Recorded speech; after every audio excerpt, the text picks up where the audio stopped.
현재 계류 중인 10건의 탄핵 중에 이제 겨우 하나가 해결되었습니다.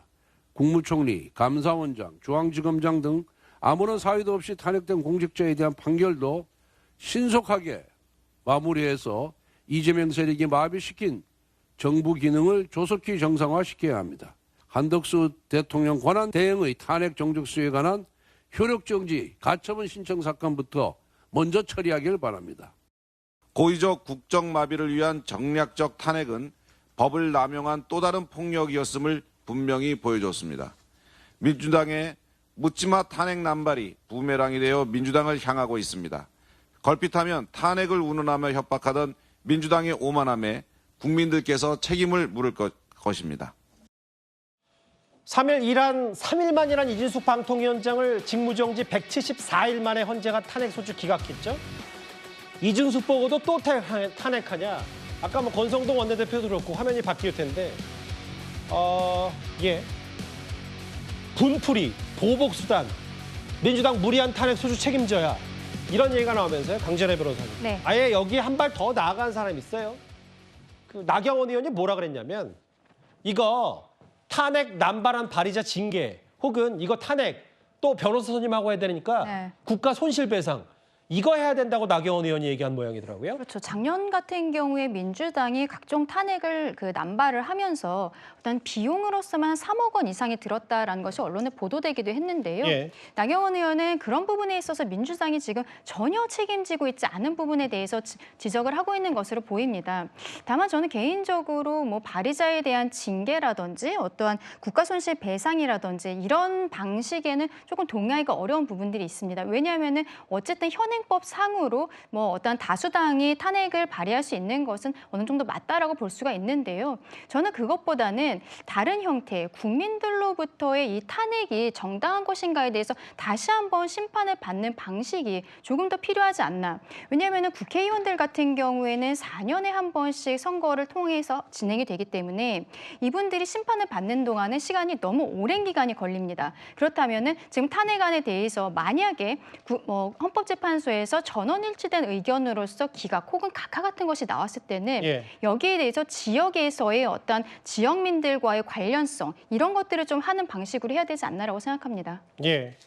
근데 이제 이 부분이 있어요. 그 앞으로 뭐 줄줄이 더 남았으니까 이 사람들 다 9건 남았는데 탄핵 기각되면 민주당은 무슨 책임질 거냐 했는데 오늘 여당 논평을 보니까 어제 저희도 성향별에 따라서 4대4 이렇게 나눠졌다, 극명하다 뭐 이런 표현을 썼었는데 오늘 여당 논평에서는 아예 우리법연구회, 국제인권법연구회 이런 사람들이 다 이준숙 방통위원장 인용낸 거 아니냐. 여당에서 뭐 이런 논평까지 내더라고요. 아니 그러니까 여당이 저는 왜 이런 논평을 냈는지 잘 이해가 되지 않습니다. 그러니까 법원에 대한 그 존중이 있어야 되는 거죠. 보수 진영에서 보수 정당에서 계속 얘기하는 게 법치 얘기하지 않습니까? 그렇다고 한다면 이런 식으로 마치 특정 연구회 소속이면 공정한 판결을 할 수 없는 것처럼 마치 정치적으로 편향된 판결을 하는 판사들이 있는 것처럼 이렇게 프레임을 씌워가지고 공격을 하는 것은 사법 질서의 근간을 훼손하는 일이죠. 이게 대통령이 영장 쇼핑하려고 하고 법원 쇼핑하려고 하고 판사 쇼핑 하려고 하는 그런 행태랑 뭐가 다릅니까? 대통령도 그렇게 얘기했잖아요. 서부지법에 신청한 것은 위법한 영장이다. 중앙지법에서 온 것만 받겠다. 공수처의 수사는 응할 수 없다. 이런 식으로 마치 본인이 선택하는 것만, 본인 입맛에 맞는 것만 정당하다라고 외치는 것이 법치를 정면으로 부정하는 것이다라는 비판이 따랐던 것처럼 지금 국민의힘에서 이 뭐 본인들이 신날 수는 있다라고 생각을 합니다만 그럼에도 불구하고 특정 판사를 겨냥해서 특정 연구회를 겨냥해서 마치 거기에 소속된 판사들은 정치 편향적인 판단을 한다라는 식으로 낙인을 찍는 것은 지금 집권 여당이 할 일이 아니라고 생각하고요. 매우 부적절하다고 생각합니다. 헌법재판소 재판관들의 성향을 문제 삼는 건 이제 다음 주제에서 준비된 문영배 권한대행 얘기, 여당의 비판 얘기도 있으니까요. 그때 한번 다시 또 얘기를 해보겠습니다. 그런데 지금 뭐 줄탄핵, 묻지마 탄핵에 대해서 여당이 꽤 민주당을 비판하고 있는 이 와중에 박찬대 원내대표가 최상목 권한대행을 겨눈 말이 나왔습니다. 한번 듣고 올까요?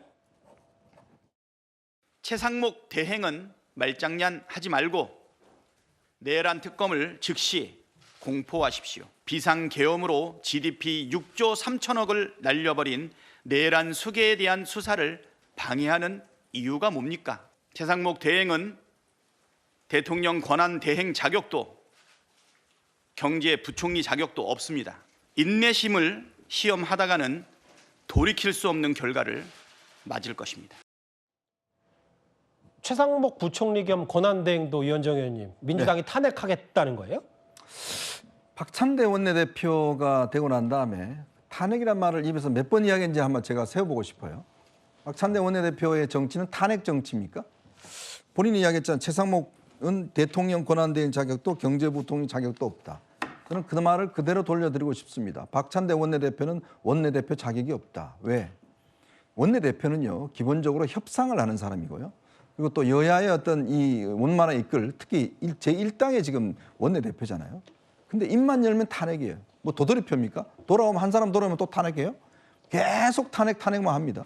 아마 지금 제가 알기로 박찬대 원내대표 시절에 가장 많은 탄핵을 했을 걸로 저는 보여집니다. 이건 아마 헌정사에 남을 겁니다. 즉 정치를 아니라 탄핵을 했던 그런 이 기억들. 더군다나 지금 최상목 대행이 정말 힘들게 대대행의 역할로서 지금 국정을 운영하고 있는 것이고. 예. 자, 내란 특검도 보시면 알겠지만 이미 윤석열 대통령 지금 기소 날짜가 지금 거의 정해져 있습니다. 근데 기소도 못해요. 이 특검이 세운다고 하더라도. 이미 이 시기에는 이미 수사가 진행되고 있는 거 아니겠습니까? 근데 뭐 지금 상황에서 내란 특검을 한다? 그렇게 특검을 하려고 그랬으면 진작 했어야죠. 진작 예를 들어서 우리가 이야기했던 위헌적인 요소 없애고 했더라면 아마 내란 특검이 저는 통과됐을 겁니다. 예. 근데 본인들이 그렇게 밀어붙이다가 결국 나중에 내용도 빼고 결국은 못 통과시킨 거 아니겠습니까? 정치력은 하나도 없고 오로지 할 수 있는 거는 탄핵밖에 없는 박찬대식 정치, 저는 이제 끝내야 되는 게 아닌가 싶습니다. 일단 그 이진수 방통위원장의 직무에 복귀했고 이 탄핵 소추안이 헌법재판소에서 기각되면서 이게 정치권에 부는 파장이 만만치가 않은데 일단 줄탄핵, 묻지마 탄핵 비판 공방까지 만나봤습니다.